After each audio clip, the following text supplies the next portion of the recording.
ఈ రోజే డౌన్లోడ్ చేయండి. మీ ఫేవరెట్ షోస్ చూడండి. అల్లుడు గారు, నేను చెప్పేది మీరు శ్రద్ధగా విని పద్ధతిగా నా మాటని గౌరవిస్తారని పాటిస్తారు అని అనుకుంటున్నాను. అల్లుడు గారు, ఏంటండి అది?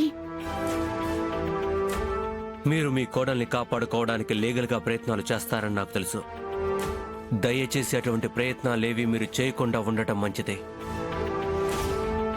ఎందుకంటే మీరు చేసే ప్రయత్నం ఒక నేరస్తురాల్ని కాపాడుతుంది. కానీ అదే ప్రయత్నం మీ కూతురు కాపురాన్ని, జీవితాన్ని కూడా బలి కోరుతుందని మర్చిపోవద్దు.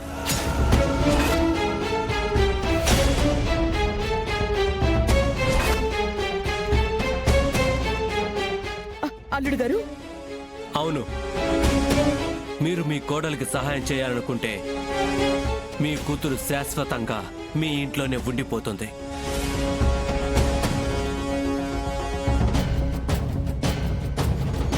నా తమ్ముడు ప్రాణం విడిచే ముందు ఎంతటి నరకం అనుభవించుంటాడో ఆ నరకం ఇప్పుడు కటకటాల వెనుక ఆ హంతకురాలు కూడా అనుభవించాలి.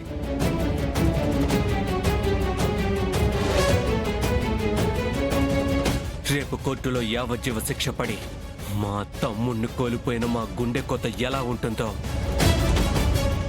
అది ఆవిడికి అర్థం కావాలి. నా మాటల్ని విన్నపం అనుకుంటారో హెచ్చరికనుకుంటారో అది నాకు అనవసరం. బట్ నేను చెప్పిన మాట మాత్రం తప్పను.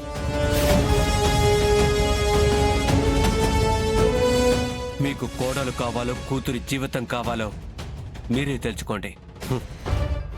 హలో హలో,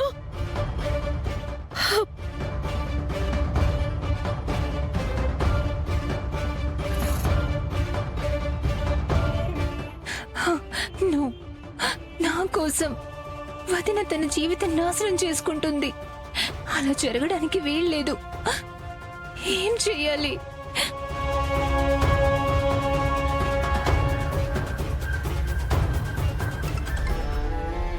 అమ్మా, దర్శన్, ఎక్కడికి వెళ్ళావు నాన్నా?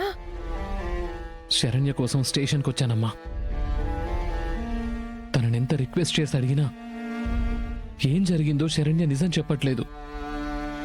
తానే నేరం చేశానని మొండిగా చెప్తోంది. ఆ మొండితనంలోనే తను ఎవరి కోసం ఇదంతా చేస్తోందని నాకు స్పష్టంగా అర్థమవుతోందమ్మా.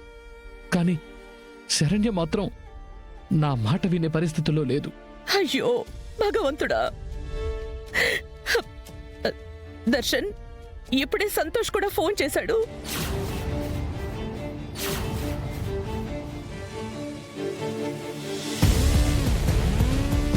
మీరు మీ కోడలికి సహాయం చేయాలనుకుంటే మీ కూతురు శాశ్వతంగా మీ ఇంట్లోనే ఉండిపోతుంది.